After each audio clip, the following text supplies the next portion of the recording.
And this was given to me by a student who I believe is with us tonight. He's a former student of mine who has been working with me recently. He's now a professional.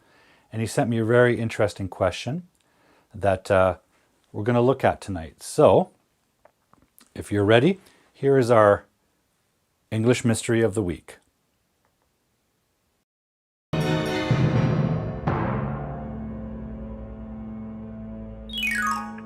Hi, Teacher Paul. I have a question. I've been playing ice hockey recently.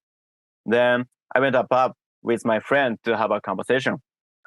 Then I said, my team played so amazing, but he couldn't understand me. But I don't know why. He just said, maybe your grammar is wrong. So my question is my grammar wrong? I'm confused.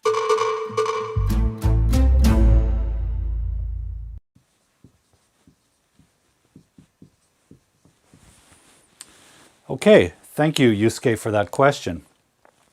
This is an interesting question that's going to open a door to a really important topic. And let me just adjust something here. Okay, good. Okay, so Yusuke is wondering why his friend felt like this was a confusing sentence. Why his friend thought this sentence was strange or the grammar was wrong. And he wants to know if it's wrong grammar or correct grammar. Now, those of you who've watched the show before know that I don't really like the term correct or wrong or right.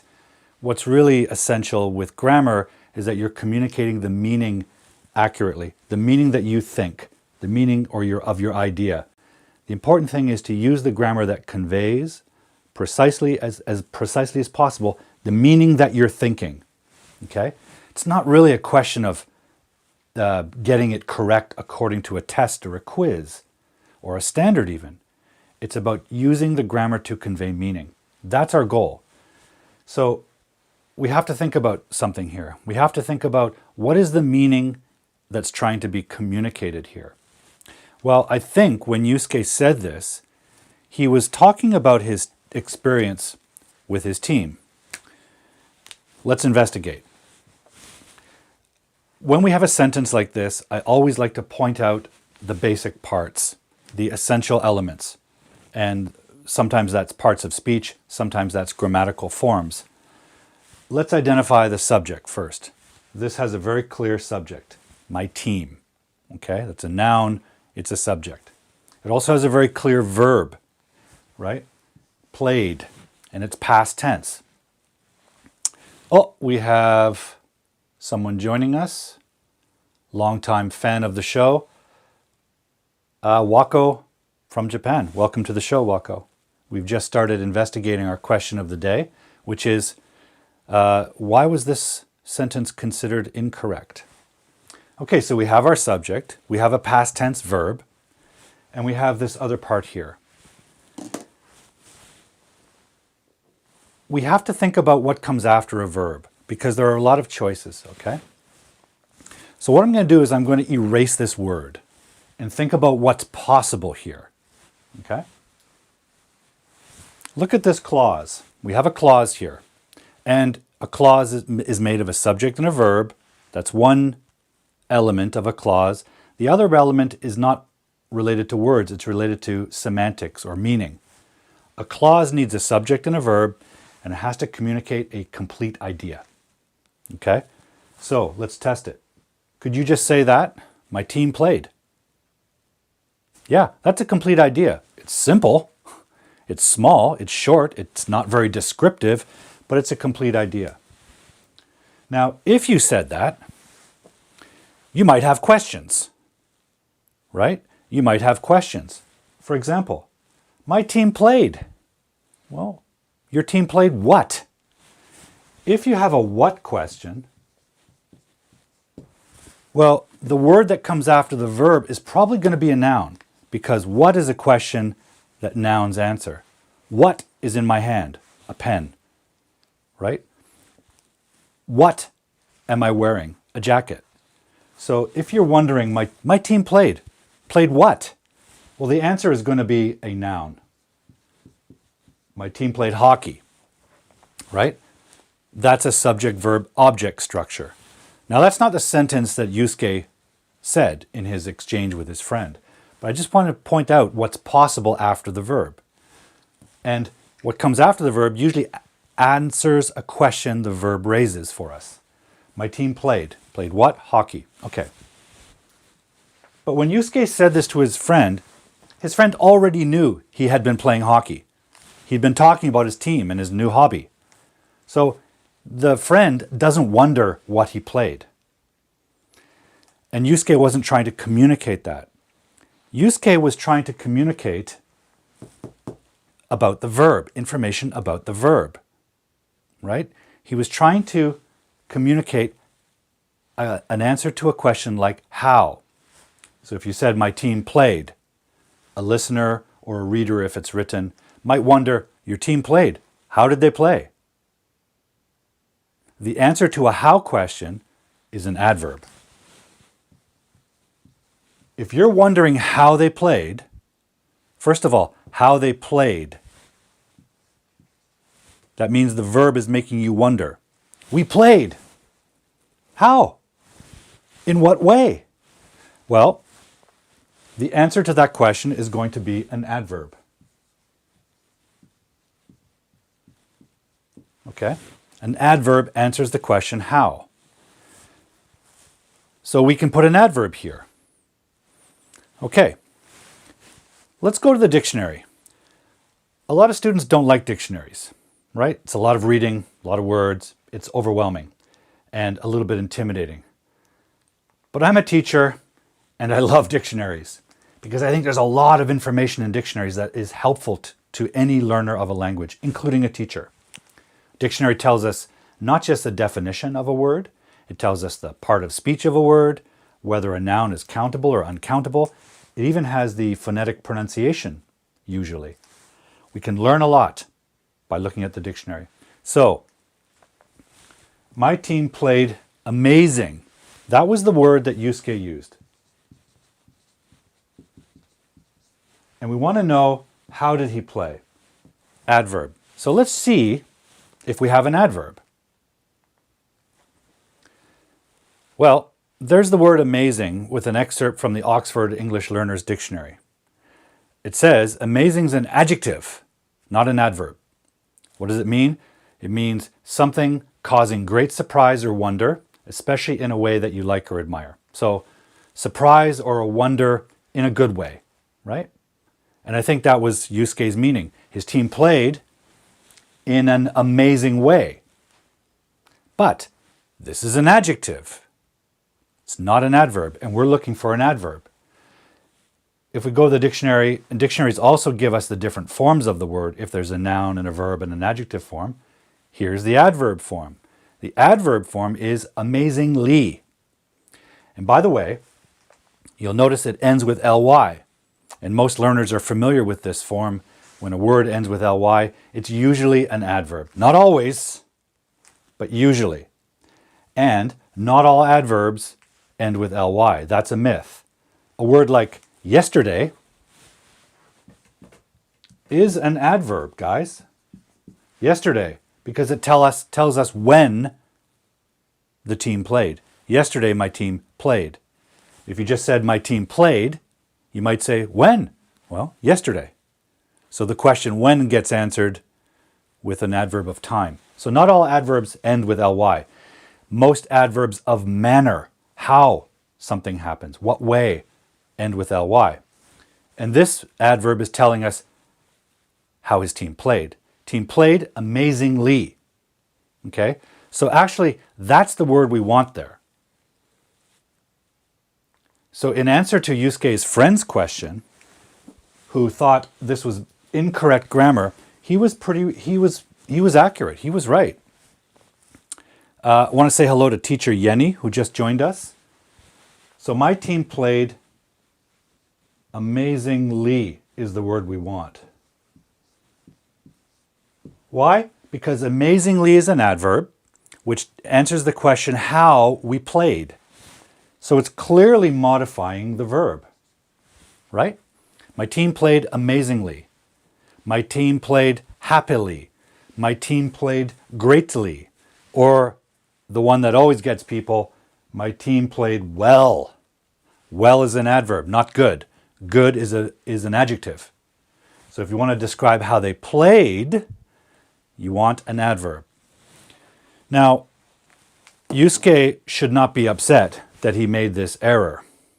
I'll tell you, guys, I hear on TV all the time, I hear native English speakers making the same error. Native English speakers making a sentence with a subject, verb, and adjective. I hear this almost every day. I hear things like, she sang beautiful. Beautiful is an adjective, not an adverb. It shouldn't be here because this structure says she sang. How? Beautiful. Well, this is modifying the verb, but it's not an adverb, right? It's this habit many native speakers have of putting an adjective after an action verb. Another example would be like, he drove crazy. Maybe my wife thinks I drive crazy. Well, crazy is an adjective, not an adverb. The adverb is crazily. And the adverb of beautiful is beautifully, right? I heard another one the other day, something like a negative sentence, like they didn't practice. They didn't practice. What was it? They didn't practice. They didn't practice strong. Strong is an adjective. So, guys, this is a very common mistake. Subject, verb, adjective. I think the reason why native speakers and learners, of course, get this confused is because there is another structure that is possible. And that's when we have a subject, verb, and the verb is a be verb. And then we have an adjective. And that's allowed, right? The be verb isn't an action. So if I said, she is beautiful, and I put the adjective here,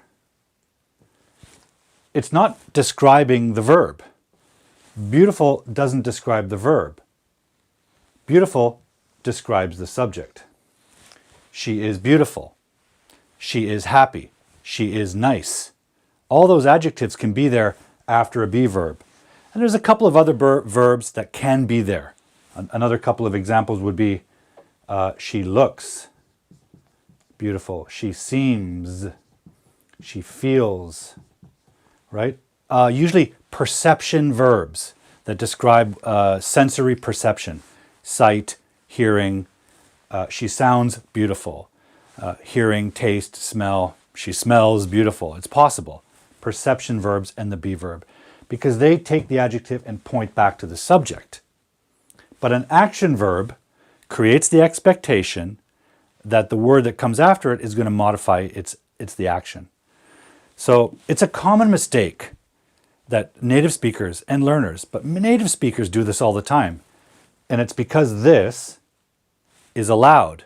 Having these is the be verb and these perception verbs can be followed by an adjective.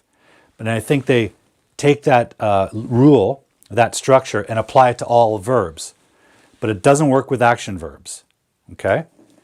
Played is an action verb, right? Let me just add something to this. Oh, I better get my spray. Expo Whiteboard Spray. The fastest drying whiteboard spray available on the market. Okay. So, if we go back to Yusuke's question, he said to his friend, my team played amazing. And just to summarize, his friend said the grammar was wrong. He wasn't sure why, but this is why. Amazing's an adjective. And after an action verb, we can't have an adjective. Okay? Unless this happens.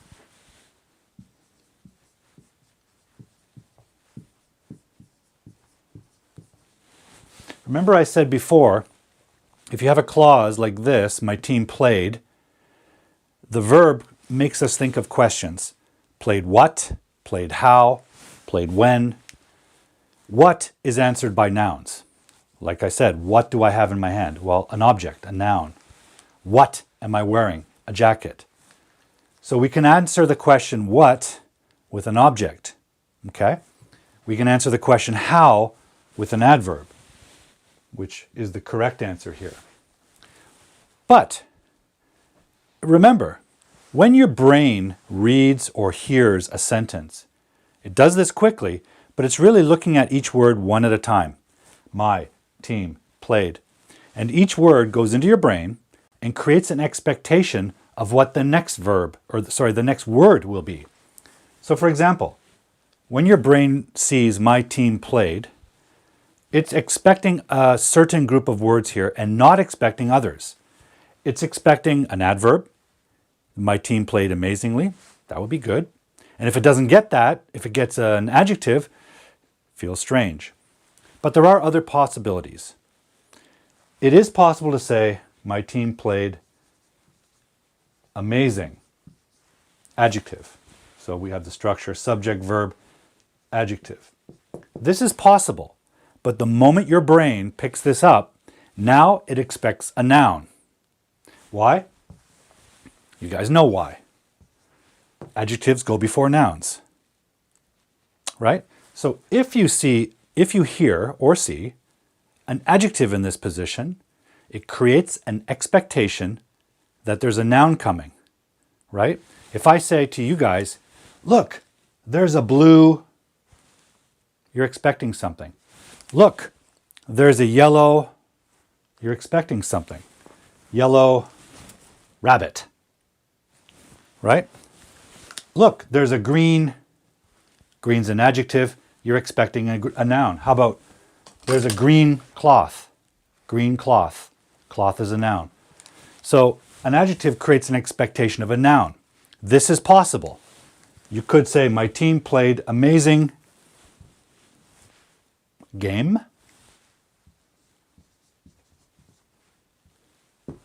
But of course, game is a singular noun. It's a countable noun and it's singular. So we're going to need the article an.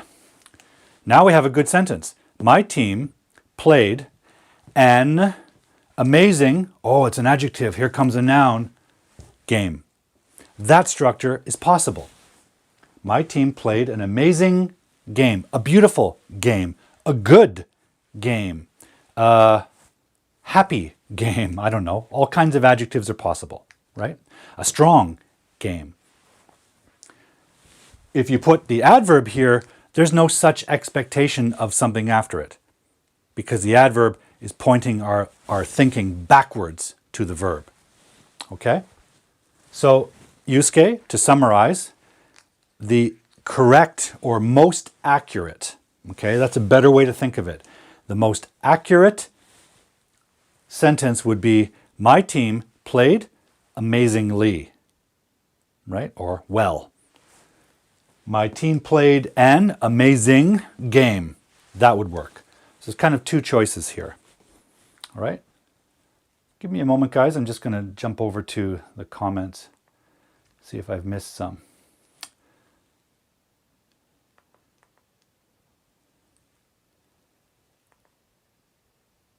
Luza says, I think if you change the word amazing for amazingly, it will give the tense a better meaning. Yeah, exactly. So this is just what we've gone through, Luza. You're absolutely correct. One suggestion I would say is the preposition for should actually be to, because over here we have a verb change, and anytime you have a verb of movement, change, or transfer, that action is always changing or moving or transferring from one noun to another noun, right? We walk from home to the store. We take the bus from school to the mall. We change the word from amazing to amazingly. But you're absolutely right. Excellent work. I think I missed a couple of messages here. Yes, we have teacher Yenny with us. Welcome to the show. Thank you for joining. I shared this video with my students. Thank you. One thing, guys, please, by all means, share this YouTube video or channel with your students. I don't make this channel for me. I make it for you guys. And I make it to share with students around the world to help them better understand English. That's my goal here. So if you want to support the show, the best way to do it is to share with your friends. Who else do we have here? Sorry if I've missed you guys. We have Wilson. Yeah, okay, great. So Wilson has an excellent question here. My team played amazingly well. Okay, so watch what he has happening here. We know that amazingly is an adverb, and adverbs can do basically three things. They can describe the verb. They can also describe adjectives, right? And they can describe other adverbs to increase their meaning. Amazingly well is such a case, right? Now this is also adding something to well. It's telling us how well they played, right? Great suggestion, great question, Wilson. Another example of that would be like, they played especially well, or this is an especially difficult remote to use, or what's another one like that? Particularly, right? They played particularly well.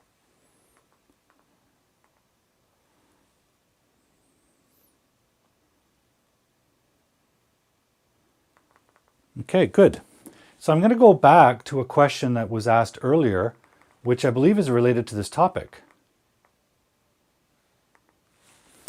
And let's examine this one. I'd like to know which of these two sentences, these, not this, these two sentences is the correct one. Deep inside, he knew he loved her. Deeply inside, he knew he loved her. Okay, let's investigate.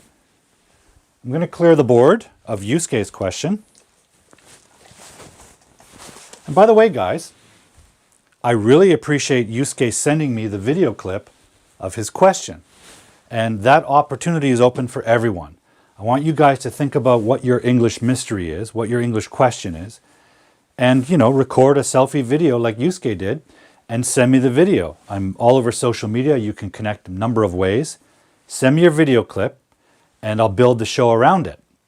The other thing I want to offer is every month, as these video clips come in, every month I'll do a lottery, and out of the, let's say we have 4 videos per month, I'll do a lottery of those 4 video contributors, and you win a prize. Could be something like an English Weirdness coffee mug, could be a Hard-Boiled English t-shirt, variety of products.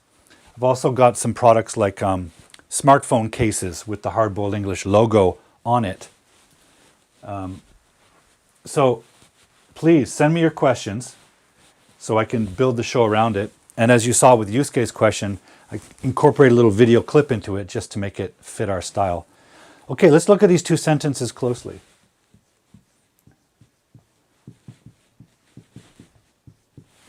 Deep inside,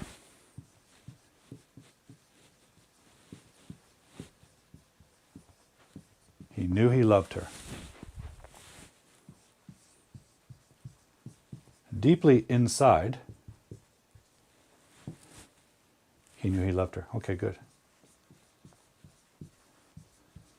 Now, earlier in the show, guys, I said not all adverbs end with ly. In fact, adverbs can also be clauses, entire sentences. I think we can see one. Let me just move down here, guys. Yeah. Oftentimes, when a sentence has a little introductory phrase or clause like this, and then the comma, and then this is the main idea, like an entire dependent clause, that can be an adverb. It can be an adverb clause or an adverbial. These would be adverbial phrases if they were modifying the verb.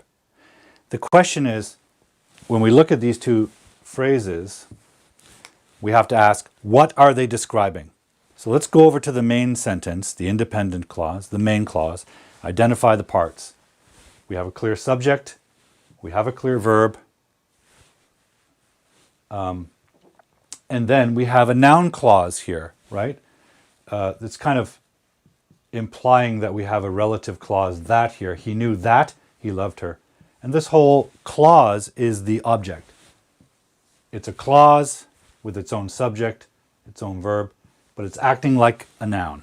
That's a noun clause. It's acting as the object. So that's a legitimate sentence. That's a complete clause. It's an independent clause. Then we have deep inside. Okay. He knew he loved her. What kind of questions can we ask that this might be answering?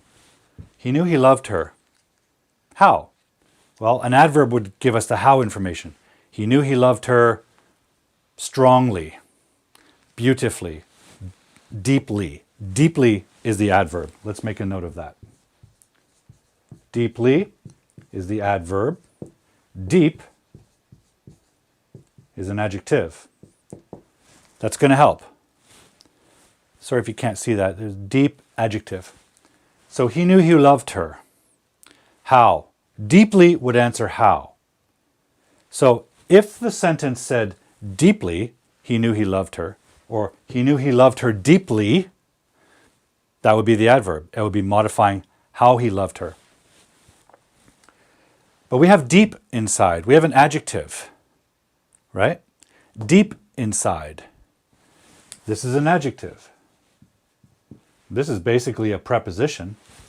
So the question this asks or answers is, deep inside what? Right? Deep inside what? Sorry, this is an adjective. Deep is the adjective. Deep inside what? The question is what? So we're looking for a noun. Deep inside what noun? Deep inside something, right? For example, deep inside my glass, my pens are sitting.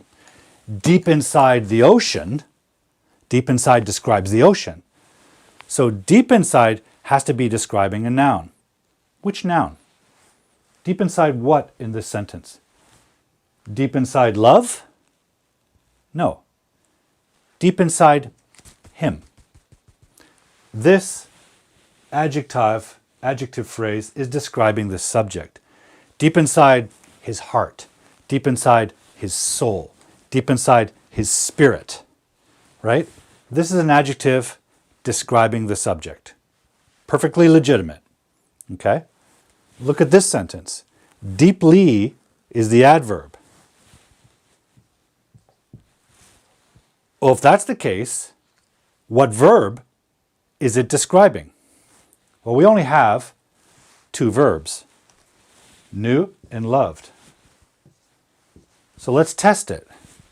Deeply inside knew. He knew deeply inside. First of all, inside what? Because inside is a preposition, prepositions always come before nouns. That's their job, to connect nouns. Preposition. Pre means before. We need a noun after this. Deeply inside what? He. We said up here that works. Can we be deeply inside knew? No. We can know something deeply, right? I know my friends deeply. I know them deeply. I know deeply because I have a lot of years experience with my friends. So I know deeply. But we don't have deeply. We have deeply inside. That's a problem. Can we be deeply inside loved? No. We can love deeply. Deeply alone can describe love. So the fact that we have deeply with inside causes the problem. So in summary, I'm going to say that this one's perfectly fine because we have an adjective phrase that modifies the subject. We have an adjective, right? An adjective describe nouns, he. And we have inside, which is a preposition, which wants to connect to a noun. And we have one. So that's good. This one is the problem. Deeply inside, he knew he loved her. The inside creates an expectation that a noun is coming. We don't want that. So I would recommend saying it this way. Deeply, he knew he loved her. That's better because deeply is an adverb and we have two verbs that it can be modifying. That creates a new problem. If this is an adverb describing a verb and our clause, our main sentence has two verbs, which one is it modifying? This is a problem you have if you begin a sentence with an adverb or end it in a sentence with more than one verb. Now, the listener or the reader can't tell which verb it's supposed to modify. And sometimes that can create a very strange sentence. It could be a rude sentence. It could be a comical sentence because the adverb it's not clear which one it's describing. That's why, as a rule, I highly recommend with adverbs, always get them close to the verb, right? If you have two verbs, we need to know which one deeply applies to. Did he know deeply or did he love deeply, right? I think the idea is probably that he knew deeply, right? So I would move this thing closer to the verb know. Or he loved her deeply. He loved deeply. Either way. So to use deeply, I would say this. He knew he loved her deeply. Okay, now it's close to love, so it's clear that it's describing love. And knew, he didn't know deeply. He just knew, simply, right? I think that's a better meaning, a better location for it because it's close to this verb and it's farther from this verb. So guys, with adverbs, be very careful where you put them in the sentence. Adverbs are movable and you have choices, but you have to be careful with those choices because they can cause confusion if they're too far away from the verb they belong to, right? Time adverbs are a little different. Time adverbs typically go at the beginning of a sentence or at the end, but they apply to the whole sentence usually, right? Like yesterday, deep inside he knew he loved her. That covers the whole sentence happened yesterday. Or deep inside he knew he loved her yesterday, right? So adverbs can cause a lot of confusion because of their positioning, right? Berta, I hope that answers your question. If not, I can go into it a little further. Now, where's my cursor?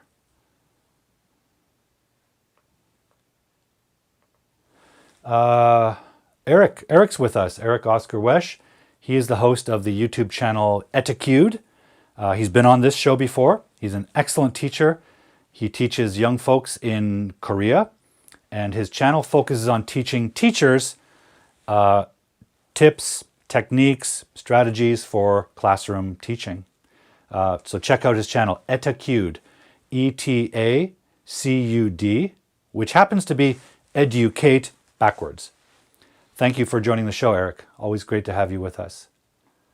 How's our time, guys? We have a little bit of time. Does anyone have a question that perhaps I can answer quickly? While you think about that, I'm going to spray the board down.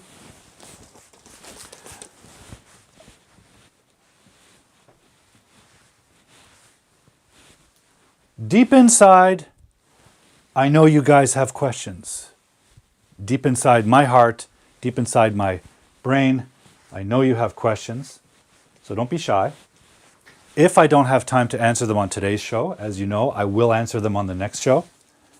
Someone asked a question last week that I did not get to, and I am going to answer it next week because this week somebody sent me a video asking the same question. So when I've got that prepared, We'll investigate it next week. Okay? Why do I say investigate? Someone asked me. Well, it's part of the grammar detective theme of our show, and it's also part of the way I teach. I don't like to give you a grammar structure and say, memorize this, use it. What I think is more valuable for learners who are typically advanced or high intermediate learners that watch this show is to take a real life example and, using the knowledge you already have, break it down. Find the parts, find what's working and what's not working. This is called inductive grammar explanation or inductive grammar teaching, starting with the example rather than the structure. Okay, we have a question here that I can probably address fairly quickly. This is from Chris. Fewer or less money? Well, it's a great question. I think it's one that comes up often. And it revolves around the noun, the noun money. Is the noun countable or uncountable? That's the first question. With all nouns, we have to identify whether the noun is countable or uncountable. Typically, money is a substance. And a substance like money, water, air, these are considered uncountable. They don't have borders, right? A glass has a border. It starts and ends somewhere in space. Money is kind of everywhere, right? You can have a bag of money or 3 bags of money, but money is an uncountable noun. So that's a good thing to start with. However, for those of you who have worked in finance or in economics, there is a way to use it in a countable way, but it's very strictly used for economics and finance, where they'll talk about categories of money. And they'll say there are different monies, but for everyday regular use, it's uncountable. And that answers the question, because, let's make a difference here. Let's have a countable noun like pen. Okay? Fewer works with countable nouns, fewer pens. I have fewer pens than last time. Less works with uncountable nouns.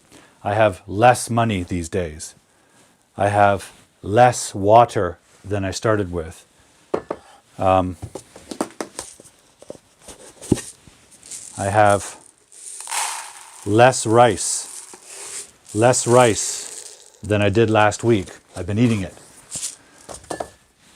I have fewer bunnies than last week. Last week I had 5 bunnies. Today I have 2.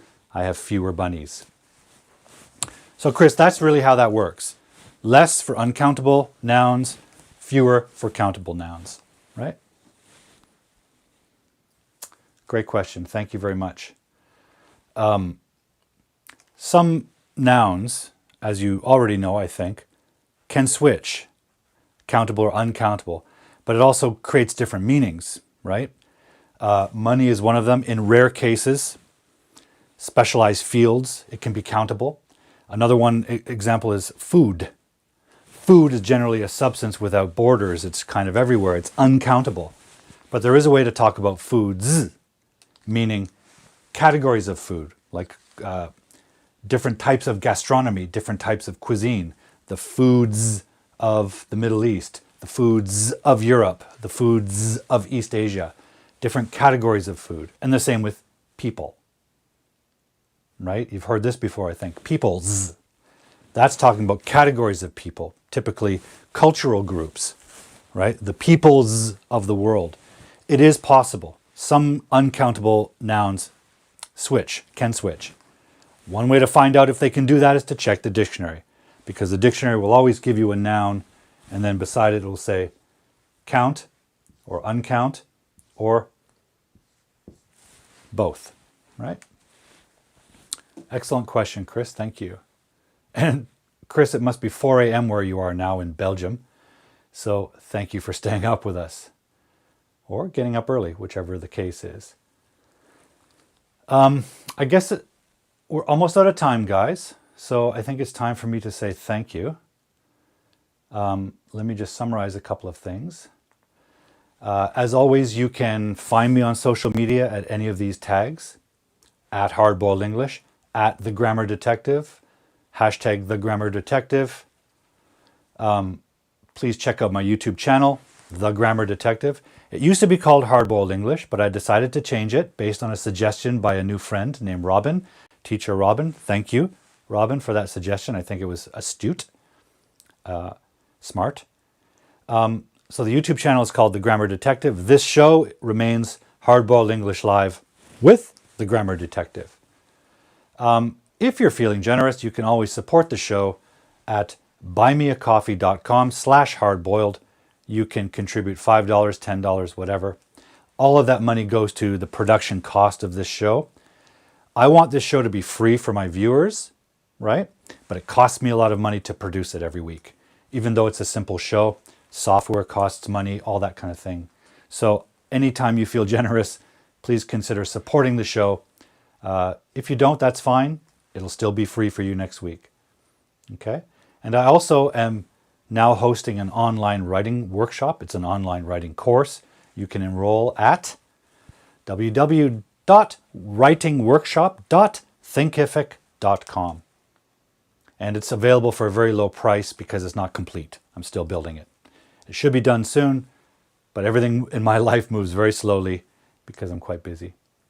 So, thank you. Ladies and gentlemen, thank you for watching the show. It's always an honor to be here with you, all of you folks all over the world. It's one of the great honors of my life to be able to help you with your English knowledge and understanding. So think about the questions you have. Think about your English mysteries. And please send me a video question of any question you have, and I'll build the show around it like I did with Yusuke's question. Okay? So, wherever you are, I hope you stay nice and healthy. Stay safe with your weather. And I'll see you next week, guys. Thanks for watching tonight's show. If you have an English grammar question, an English mystery, contact me on social media and send me a video of you asking the question. I'll investigate it on a future show. And don't forget to subscribe to the channel and hit the bell button to get all the updates about videos and events. If you're feeling generous, you can also donate to the production costs of the show at Patreon or Buy Me a Coffee. Finally, until the next time I see you on Hardboiled English Live, I want you to keep learning English. Stay healthy and stay cool.